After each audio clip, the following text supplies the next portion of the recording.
ये है तुम्हारी सर्विस? सर बात तो सुने आप। जी सर, आप क्या लेंगे? ऐसा करो, मेरे लिए 2 समोसे और एक रेगुलर ड्रिंक ले आओ। Okay sir. बेटे मेरी बात भी सुनो यार। जी सर। ऐसा करो, एक गाजर का जूस और 2 समोसे लेके आओ।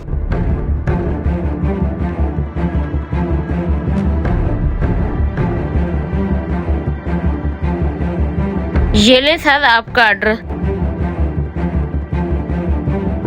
वेटर इधर आ, मेरी बात सुन। जी सर, क्या हुआ? ओए तुझे खैर है, ऑर्डर पहले मैंने दिया और तूने उसे पहले क्यों दिया? ये है तुम्हारी सर्विस? सर बात तो सुने आप। आपका ऑर्डर मेरी वजह से लेट नहीं हुआ, आपका ऑर्डर हमारे मालिक की वजह से लेट हुआ। और अब तू मेरा मुंह क्या देख रहा है? चल जा दफा और अपने मालिक को लेके आ।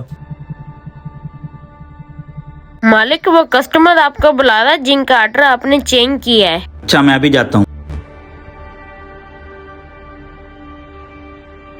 आओ माजिद भाई, क्या हाल है? ओहो हमजा भाई आप?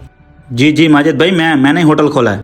क्या ये रेस्टोरेंट आपने बनाया है? जी मैंने ही खोला है। बस क्या करें, बच्चों की रोजी रोटी जो करनी हुई। माशाल्लाह, वो तो बहुत अच्छी बात है, लेकिन जैसी सर्विस आप कस्टमर को दे रहे हैं ऐसे तो 2-4 दिन के अंदर आपका होटल बंद हो जाएगा। देखें, पहले मैं आया था और मुझे अभी तक ऑर्डर नहीं मिला, और वो मौलवी साहब बाद में आए हैं, उसे पहले ऑर्डर मिल गया। ऐसे तो नहीं होता ना? नहीं माजिद भाई, ये मेरे स्टाफ की गलती नहीं है।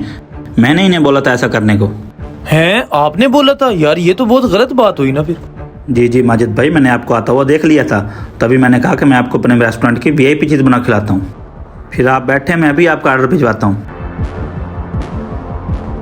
अगर आपके भी किसी काम के अंदर देर हुई हो तो उसमें जरूर कोई ना कोई भलाई या बेहतरी जरूर होती है। अगर आपको हमारी ये वीडियो पसंद आई हो, इसे लाइक और शेयर लाजमी करें, चैनल को सब्सक्राइब करें। शुक्रिया।